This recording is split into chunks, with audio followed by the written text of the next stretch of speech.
দেখো, আমরা আজ একটি গুরুত্বপূর্ণ বিষয় শিখব। সেটা হলো একটি অ্যাপ্লিকেশন দিয়ে অনেকগুলো লেখার নিয়ম। দেখো, write an application to the headmaster for you school, prayer for setting up. Setting আপের পরে দেখো এখানে 15টি অ্যাপ্লিকেশনের নাম রয়েছে। আমি সেগুলো পড়ে শোনাচ্ছি। A canteen, a computer club, a debating club, an English debating club, A library room, a literacy club, literary club, an English language club, a reading room, a study room, a hall room, a separate room for the boys, a separate room for the girls, students welfare club, a financial club, a cultural club। এখানে 15টি application রয়েছে, অর্থাৎ যদি আমি একটি application পারি তাহলে কিন্তু আমি 15টি অ্যাপ্লিকেশন পেরে যাব। তার মানে একদম সহজে একটা অ্যাপ্লিকেশন পারলেই কিন্তু আমি 15টা অ্যাপ্লিকেশন পেরে যাব। দেখো, এখানে প্রথমে তুমি কি লিখবে? হাতের বাম পাশে এখানে তারিখ লিখবে, অর্থাৎ একটা তারিখ লিখবে। এখানে আমরা আজকে 6 তারিখ, এই জন্য 6/1/2026 বা 6/1/2026। দেখো, তারপরে হেডমাস্টার, যদি স্কুল হয় তাহলে হেডমাস্টার লিখবে, আর যদি স্কুল অ্যান্ড কলেজ হয় সেক্ষেত্রে প্রিন্সিপাল লিখবে। ঠিক আছে? তারপর দেখো, এখানে জিঞ্জিরা স্কুল অ্যান্ড কলেজ লিখেছি। তোমরা যে কোনো একটা স্কুলের নাম লিখলে হবে, অথবা যেই কলেজে পড়ো, যেই স্কুলে পড়ো সেটার নামটা তোমরা লিখবে। তারপরে এখানে কেরানীগঞ্জ ঢাকা লিখেছি, যেহেতু আমরা কেরানীগঞ্জের বাসিন্দা, তো এই জন্য আমরা কেরানীগঞ্জ লিখেছি। তোমরা যেখানে পড়ো সেখানে নাম লিখবে বা সেই স্থানের নাম লিখবে। তারপরে দেখো সাবজেক্ট। এই সাবজেক্টের এখানে দেখো prayer for setting up a canteen, আমি এখানে ক্যান্টিন লিখেছি, আবার নিচে লিখে দিয়েছি 15টি থেকে যেটি আসে সেটি লিখবে।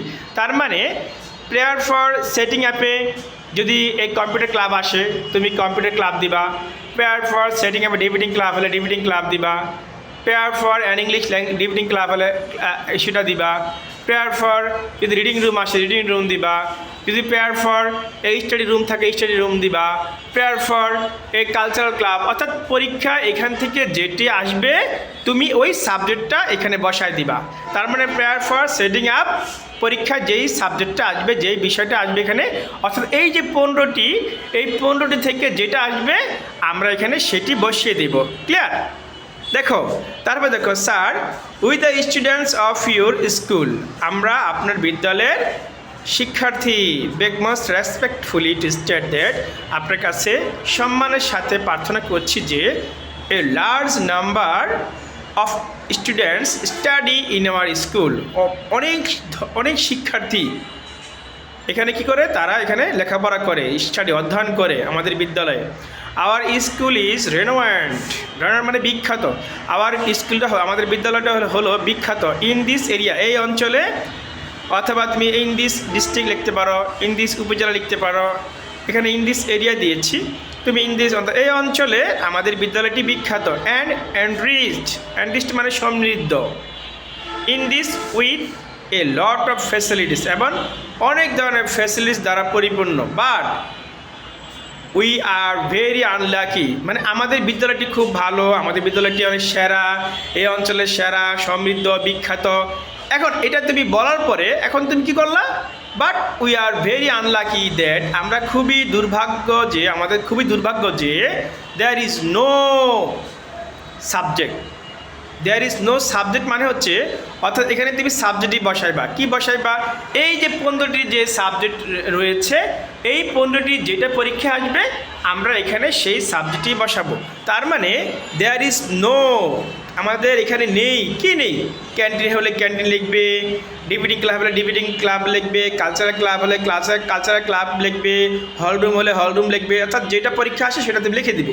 ইন আওয়ার স্কুল, তার মানে আমাদের বিদ্যালয় সমৃদ্ধ, সেরা, কিন্তু আমাদের বিদ্যালয়ে কি নেই?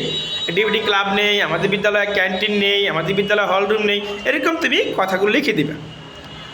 তারপর দেখো, so we deprived of enjoying the facilities, deprived মানে বঞ্চিত, তাই আমরা বঞ্চিত, এনজয়িং দ্য ফ্যাসিলিটিস, এই সুযোগ সুবিধার উপভোগ করা থেকে আমরা বঞ্চিত।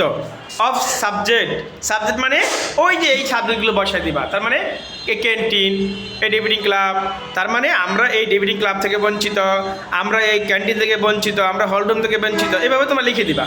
তারপর দেখো so we want to set up in our school, subject এখানে বাকি আছে দেখো।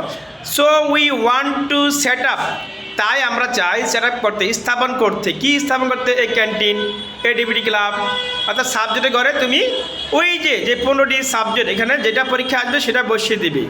So you want to set up a canteen, so you want to set up a DVD club, so you want to set up a hall room in our school. এই পর্যন্ত আমরা বুঝালাম, আজকে ক্লাসটি এই পর্যন্ত থাকবে।